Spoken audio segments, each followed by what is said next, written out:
नमस्कार, सोशल संवाद में स्वागत है। आज फिर से हम बात करेंगे जमशेदपुर को लेकर। कल जब हमने सवाल ये उठाया था मेट्रोपॉलिटन शहर का दर्जा मिलने से क्यों जो है क्या कुछ फायदा होगा और क्यों अब जरूरी है, उन तमाम मुद्दों को लेकर जो आप संघर्ष कर रहे हैं, जो सुविधा आप इस शहर में चाहते हैं, अगर इस शहर को मेट्रोपॉलिटन का दर्जा मिलता है, जो कि आज के जो है समय में ये एक तरीके से डिजर्व करता है।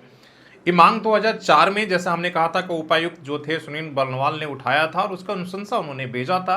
और अब फिर 22 साल बाद जो है जवाहरलाल शर्मा जो सामाजिक कार्यकर्ता हैं, तमाम शहर के मुद्दों को लेकर लड़ाई लड़ते रहते हैं, उन्होंने मुख्यमंत्री को पत्र लिखकर ये मांग उठाई है। लेकिन आज जरूरत है इसकी चर्चा की और क्या कुछ फायदे होते हैं हो सकते हैं अगर मेट्रोपॉलिटन शहर का दर्जा मिलता है, और क्या जमशेदपुर उस जो मेट्रोपॉलिटन की जो एक तरीके से हम कह सकते हैं कि कैटेगरी है, उस पर क्या उसकी योग्यता है, उस पर खरा उतरता है। तो उन तमाम चीज़ों पर हम बात करेंगे। तो हमारे पास सेंसेक्स जो है वो 2011 का है, और उस समय जैसा हमने कहा था कि अगर मानगो, जुगसलाई, जेनेसी का जो पूरा एरिया है और आदित्यपुर नगर निगम और उसके साथ जो है गोविंदपुर जैसे परसोडी, बागबेड़ा, ये जो शहरी इलाके हैं जहां पर पंचायत के अगर इनको अगर मिला दे तो हमारी आबादी 20 लाख के ऊपर हो जा रही है। मेट्रोपॉलिटन शहर बनाने के लिए किसी भी शहर का अगर 10 लाख से ऊपर की आबादी है अगर, तो वो उसके लिए एक तरह से डिजर्व करता, उस श्रेणी में आता है। तो एक तो जनसंख्या के आधार पर, दूसरा जहां पर मल्टीपल एक से ज़्यादा नगर निगम और म्युनिसिपल कॉरपोरेशन हो तो वहाँ उस शहर को हम मेट्रो का दर्जा दे सकते हैं, मेट्रोपॉलिटन शहर का, महानगर का दर्जा मिल सकता है। तो यहाँ आप जैसा हमने बताया मानगो नगर निगम यहाँ चल रहा है, आदित्यपुर नगर निगम है और जेनेसी अपने आप में एक बड़ा इलाका है।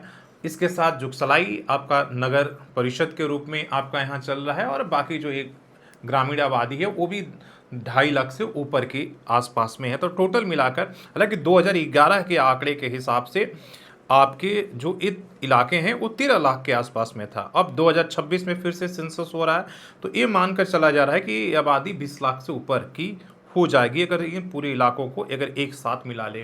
तो जनसंख्या के आधार पर तो ये शहर डिजर्व करता है। दूसरा, क्या फायदे होंगे मेट्रोपॉलिटन शहर की, क्या दर्जा मिलने से उससे शहर का क्या फ़ायदा होगा।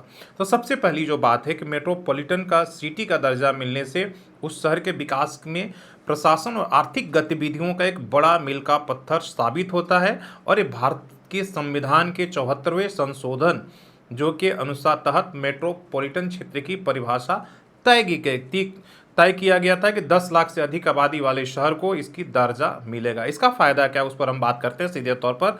ये क्या फायदे हैं। एक कमेटी शहर और आसपास के ग्रामीण इलाकों को मेट्रोपॉलिटन एरिया के लिए एक एकीकृत इंटीग्रेटेड विकास योजना बनाती है, उसका एक बॉडी का निर्माण होगा। इससे शहर का विकास केवल केंद्र तक सीमित नहीं रहेगा बल्कि आसपास के उपनगरों को भी ध्यान में रखकर किया जाएगा, जिससे बुनियादी ढांचा बेहतर होता है। इससे फ्लाईओवर का निर्माण हो, मेट्रो परिचालन हो, ट्रांसपोर्टेशन से लेकर तमाम चीज़ों का यहाँ पर एक तरीके से आगे का रास्ता साफ हो जाएगा। निवेश को बढ़ावा मिलेगा। जब किसी शहर को मेट्रो का दर्जा मिलता है, मेट्रोपॉलिटन शहर का दर्जा मिलता है, तो वहाँ बड़े बड़े कॉरपोरेट हाउस निवेशकों के लिए हब बन जाता है।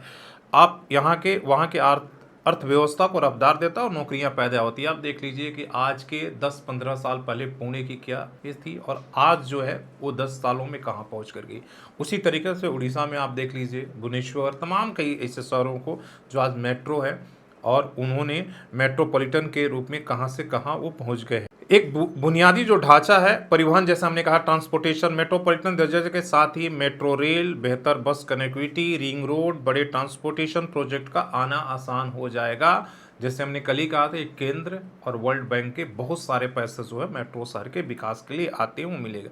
स्वास्थ्य और शिक्षा, बड़े संस्थान आएंगे, मल्टी स्पेशलिस्ट अस्पताल, तकनीक केंद्रों के जरूरी संसाधन जुटाना, ये सब कुछ आसान हो जाएगा, इसलिए कि आपकी शहर की कैटेगरी बी से ए में आ जाएगी आप मेट्रो शहर बनेंगे तो। नगर निगम की जो है सशक्तिकरण होगा। अभी आप देख रहे हैं कि वहाँ जो प्रशासनिक ढांचा है बड़ा ढुलमुल रवैया होता है, और वहाँ पर अभी भी देख रहे हैं कि आप हमारे जो डीएमसी आप कह सकते हैं डिप्टी म्युनिसिपल जो हमारा ऑफिसर है उसको रन कर रहे हैं, उपनगर आयुक्त के हिसाब से। लेकिन जैसे ही आप इसको मेट्रो बनाते हैं तो यहाँ कमिश्नर बैठेंगे, आयुक्त होगा और एक तमाम तरह के आईएएस।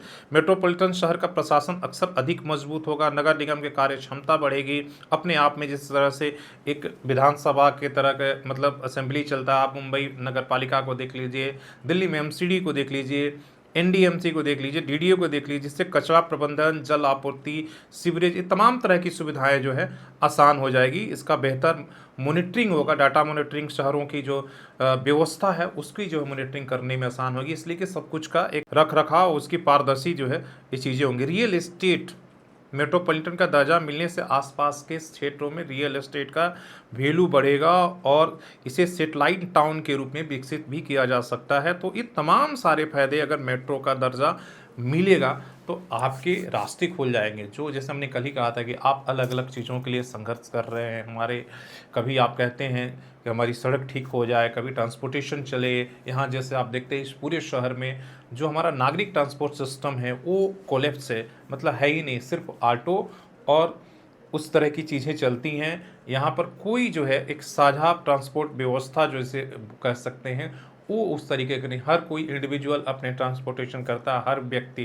तो वो सारी अगर सुविधाएं मिलेगी, मेट्रो अगर हो, यहाँ पर अच्छी बस सर्विसेज हो, सिटी बसें चली, फ्लाईओवर का निर्माण हो, पार्किंग की निर्माण हो। आज देख रहे हैं कि शहर में किस तरीके से सड़कों पर अतिक्रमण है, बेतरतीब तरीके से जो है। जो कभी ये शहर अपने आप में 50 साल पहले एक प्लानिंग के लिए जाना जाता था, आज वो बेतरतीब ढंग से जो है बढ़ रहा है अपने आप में। समस्या का समाधान कैसे उस प्रशासन और सरकार को समझ में नहीं आ रही। तो हमें एक बेहतर रास्ता है, एक नागरिक के तौर पर इसे अभियान चलाने की ज़रूरत है। और इन तमाम सुविधाएं जो हमें मिलनी चाहिए वो नहीं मिल रही है। अगर इसके लिए जोर लगाते हैं, इसकी चर्चा करते हैं, तो हमें लगता है ये सारे फायदा जो है आपकी सारी समस्याओं का समाधान मेट्रोपॉलिटन शहर बनने से और उसका दर्जा मिलने से हो सकता है। तो आप ज़रूर जो है इस वीडियो को आगे बढ़ाइएगा और इसके लिए आवाज़ उठाइएगा। धन्यवाद।